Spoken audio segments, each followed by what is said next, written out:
Así que quiero dar la bienvenida en este Abriendo Mercados a Neri Erlien, que es asesor financiero. Muchas gracias, Neri, por estar con nosotros en este lunes. Hola Adrián, ¿cómo estás? Muy buen día, muy buen día. Muchas gracias por la invitación y por permitirme participar y felicitarte por esto que estás armando, por este canal de difusión de finanzas, de mercado, a vos y a tu equipo que preparan y se toman el tiempo para desarrollar este evento. Gracias a vos por estar al otro lado y también por, de alguna manera, con tu granito de arena, como todos, contribuir a la inclusión financiera y contribuir a que mucha más gente pueda aprender, conocer de finanzas, porque afortunadamente estamos en un momento en donde queremos saber más de finanzas. La macroeconomía local nos está empujando, pero siempre hay algo también que debemos poner de nuestra parte. Neri, contanos cómo pueden ser los primeros pasos para comenzar a invertir, a ordenarnos, a planificarnos financieramente. Bien, siempre remarco que algo muy importante es tener un orden y un control financiero del dinero que manejamos en nuestros hogares, ¿sí? El primer punto, no puedo pensar en invertir si no tengo un orden o un control de mis finanzas personales o familiares. Entonces, el primer punto es trabajar sobre eso, entender, armarme un presupuesto, analizar cuáles son mis gastos, cuáles son mis ingresos.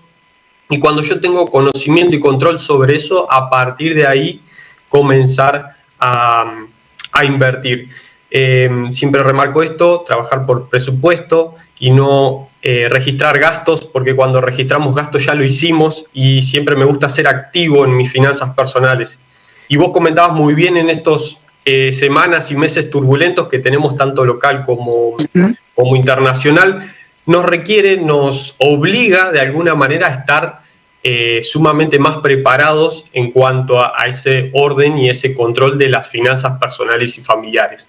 Así que el primer punto yo creo que iría por ese lado, y después sí empezar a conocer y a utilizar más instrumentos que el mercado nos ofrece hoy a través del mercado de valores local, que podemos empezar a acceder de manera totalmente gratuita, porque cualquier broker, cualquier ALIC permite hoy la apertura de una cuenta que no tiene costo, entrar, empezar a conocer todos estos medios de comunicación que nos permiten ir adquiriendo conocimiento, y en la medida que voy adquiriendo conocimiento voy mejorando mis estrategias o conociendo más estrategias e instrumentos para comenzar a invertir. Seguro, hay algunos brokers también que funcionan de manera virtual solamente, así que también eso agiliza un poco este proceso. ¿Cómo es también confiar en instituciones? Que por ahí hay personas que todavía no están familiarizadas con invertir. ¿Cómo se pueden acercar? ¿Cómo es un primer contacto? El primer contacto, bueno, la tecnología, como bien remarcás, nos permite acceder de una manera muy fácil. Hoy es cuestión de googlear, pero siempre remarcar y conociendo, sabiendo, por ejemplo, que el mercado de capitales, el mercado de valores argentinos, internacional también, pero argentino, tiene lo que se llama la Comisión Nacional de Valores, que es aquella entidad que regula tanto a los agentes de liquidación como a nosotros los idóneos o productores o las distintas empresas que van a buscar capital dentro del mercado. Hay toda una regulación, todas leyes que nos permitan a nosotros estar un poco más tranquilos y entendiendo de que las personas que nos orientan, las empresas que entran ahí, tienen sus regulaciones y sus controles para proteger al inversor. Entonces, entendiendo eso, sabiendo, conociendo eso, que hay una entidad que regula, que controla, nos da un poco más de tranquilidad. Hoy se puede llegar muy fácil por internet, como hablábamos, es cuestión de buscar los brokers. En la misma Comisión Nacional de Valores uno puede buscar y encontrarse con todos listados de los ALIC, agentes de liquidación y compensación o broker que operan dentro del mercado, y poder elegir cualquiera y a partir de ahí tener acceso creando una cuenta, muy fácil, muy sencillo, e incluso la mayoría pone a disposición asesores para que los guíe, para que los ayude, para que los oriente en sus primeros pasos. ¿Cuáles son los miedos más frecuentes que tiene alguien que se acerca por primera vez a los mercados, y cuáles son tus consejos también para poder afrontarlos de la mejor manera posible y también en el menor tiempo posible? Porque es también un incentivo para cada uno de estos inversores. Sí, los primeros, la mayoría de los miedos obviamente es el desconocimiento. Al yo no conocer qué es, dónde estoy entrando, con quién me estoy contactando, genera ese miedo, esa incertidumbre, y siempre oriento, bueno, si quiero quitarme ese miedo es educándome, creo que es el primer paso, ¿no? Conociendo, leyendo, preguntando, acercándome a alguien que ya hizo una inversión o que ya tiene contacto con, en este caso, el mercado de valores. Entonces, creo que el primer punto es con conocimiento y son los primeros miedos que aparecen.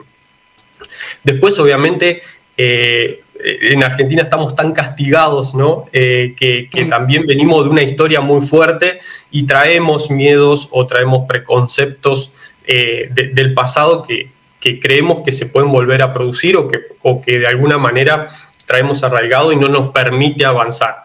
Entonces creo que iniciaría por eso, por conocer, por estudiar, por preguntar, por contactar, por leer un montón.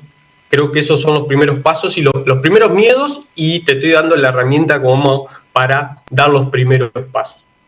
¿Cómo estás viendo este panorama de las acciones locales? Que estamos viendo una fuerte corrección en estos días. ¿Qué puede pasar eventualmente, sobre todo en esta situación que estamos en un contexto preelectoral? ¿Crees que se puede reactivar el trade electoral como estuvo pasando antes de las PASO? Yo creo que estas situaciones, y de haber conocido elecciones anteriores, generan mucha incertidumbre.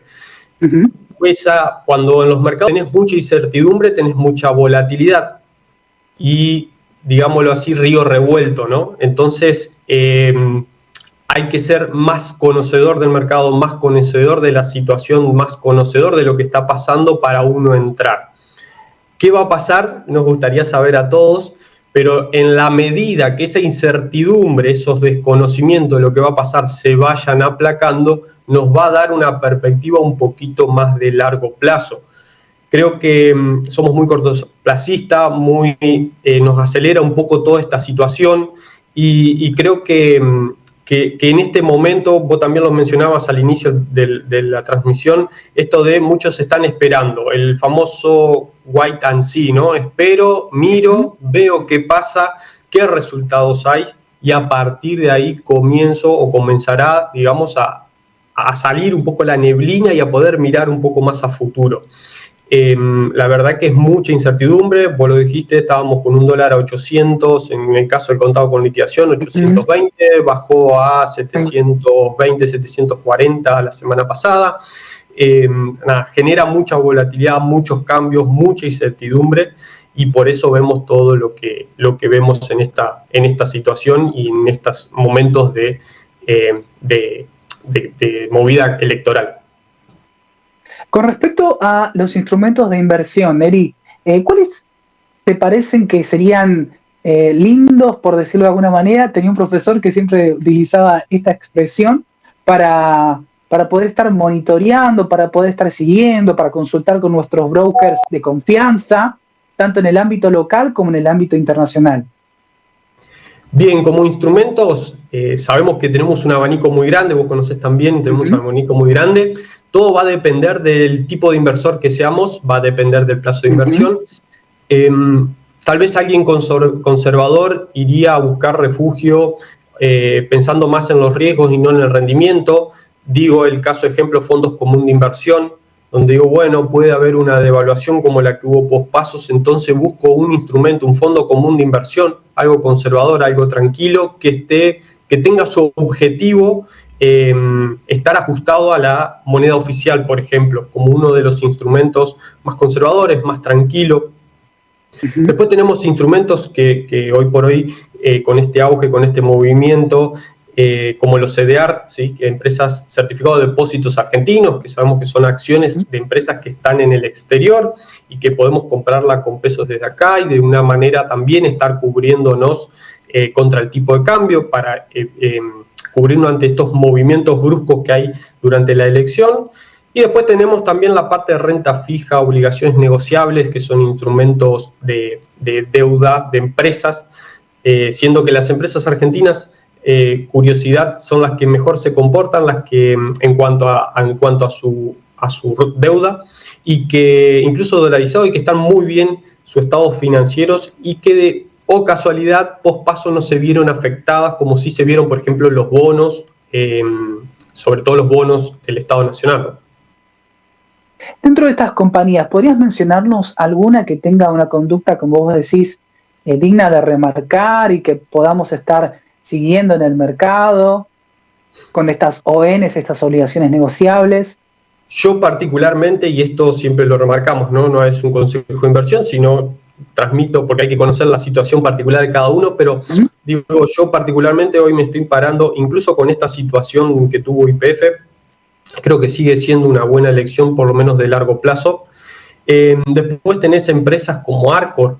Arcor es una empresa muy soluble, muy firme en cuanto a sus obligaciones negociables. No pasó de marzo que salió a licitar a pedir un préstamo, digamos, a licitar en el mercado, y se llevó capital a una tasa de interés del 3%. Eso habla de la confianza que tiene el mercado sobre esa empresa, por ejemplo, ¿sí? Y después, tipo de inversión que es en dólares, ¿cómo podemos acceder a este tipo de inversiones, estas ONs? Contanos las ventajas que tienen. Están siendo, bueno, como vos decías también, muy elegidas en este tiempo, bueno, por la gran volatilidad que existe en el mercado con respecto a lo cambiario. Totalmente, están siendo como un refugio de valor en cuanto a esto, a dolarizarnos, a buscar un instrumento dolarizado, y que a su vez son conservadores moderados, y que a su vez nos paga una renta, devuelve intereses o cupones en dólares, ¿no? Es una forma de hacernos dólares sin restricciones, sin inconvenientes, y se hace, como hablamos al principio, es accediendo a una cuenta comitente a través de alguno de los brokers o agentes de liquidación y conversión regulados, y abriendo una cuenta y obviamente consultando al asesor designado que nos oriente, y puedo participar y puedo transferir mis pesos y puedo comprar este tipo de instrumento. Es algo de renta fija, entonces sé cuándo va a pagar, sé qué rendimiento va a tener, conozco toda la trayectoria, los flujos de fondos. Entonces son instrumentos que la verdad que desde mi perspectiva excelente para alguien conservador moderado, y buscándose empresas de primera línea que tiene Argentina y que funcionan muy bien. Claro, alguien por ahí un tanto más arriesgado, alguien que quiere también diversificarse, como vos decías, puede optar por CDRs, es decir, por certificado de depósito argentino, que de alguna manera está incorporando empresas globales. Pero también esto, bueno, tiene que ver un poco con el tema, cómo se va sucediendo esta historia que tiene que ver básicamente con la Reserva Federal, con aplacar la inflación en los Estados Unidos. ¿Cómo estás viendo esta situación? ¿Y qué sector, digamos, de Estados Unidos estás viendo con mayor potencial de suba próximamente? Sobre todo porque venimos de una corrección también, ¿no?, en el exterior, y ver qué pasa, porque a veces nos amedrentamos un poco, o nuestra estrategia de inversión comienza a ponerse en duda. ¿Qué estás opinando sobre eso, Neri? Creo que esta semana, bueno, es esencial, porque vos dijiste también al principio esto de que se va a dar a conocer la inflación de Estados Unidos, y hay en este mes la decisión de la Reserva Federal en cuanto a la suba de tasas o no, o mantener. Creo lo que vos decías y lo que dice el mercado, que no va a haber una suba de tasas, sino va a haber un mantenimiento, y no sé si va a haber otra suba de tasa, porque el mercado de Estados Unidos se encuentra como que ya muy comprimido, ¿no? Más allá de esta narrativa de la Fed de ir a contra la inflación, también hay una compresión muy fuerte, hay una situación en un hilo muy delgado que está tratando Estados Unidos de no caer en la recesión. Si es que no cayó, ¿no? Ahí hubiera que entrar en un análisis más profundo, pero de pronto está esa información a la espera, en base a eso el mercado reaccionará. También creo que el mercado está mirando, Estados Unidos, ¿no?, volviendo al internacional, está mirando más de largo plazo, más el año que viene. Estados Unidos el año que viene tiene elecciones, entonces también de esa manera no creo que sigan contrayendo la economía. Y como empresas fuertes, incluso que también me estoy parando, tiene que ver todo lo que empresas que estén relacionadas con la energía, con el petróleo, Vos dijiste bien, está empezando a subir el petróleo por una cuestión de que estaba barato, por una cuestión de una decisión que tuvo Arabia Saudita de restringir la producción de petróleo. Entonces eso va a hacer que creemos que va a hacer subir el precio del petróleo, por ende todas las empresas que producen o que brindan servicios en cuanto a energía se van a ver beneficiadas. Y por el otro lado, el área minería, todas aquellas empresas que estén relacionadas con el área minería. En la Expo EFI, que vi que participaste también, estuve en la charla de minería y muchos de los exponentes hablaban de esta necesidad de, bueno, oro, plata comúnmente, pero también de cobre, con todo lo que se viene a futuro del tema de energías, autos eléctricos, cada vez más consumo de cobre. Bueno, todas las empresas que estén expuestas a ese tipo de commodities es donde me estaría posicionando de largo plazo, ¿no? ¿Podrías mencionarnos alguna de estas empresas para monitorearlas? Mira, o puedo ir por empresas específicas. Se me ocurre Barrigold, que es una de las más conocidas, que puedo acceder a través de CDR, que tiene que ver todo con la producción de oro-plata. Y después también con lo que tiene que ver a petróleo, ExxonMobil, Chevron, incluso la de servicios como Halliburton. Son empresas que están muy bien también y que vienen muy bien. Y si no, si quiero ir a algo más conservador, puedo ir a un ETF como el LE, ¿no es cierto?, que reúne todas estas empresas en uno solo. Estoy diversificado, soy un poco más conservador, y entro en una de esas y de un CDR de estos, que es un ETF, y puedo de esa manera entrar a participar de estas empresas.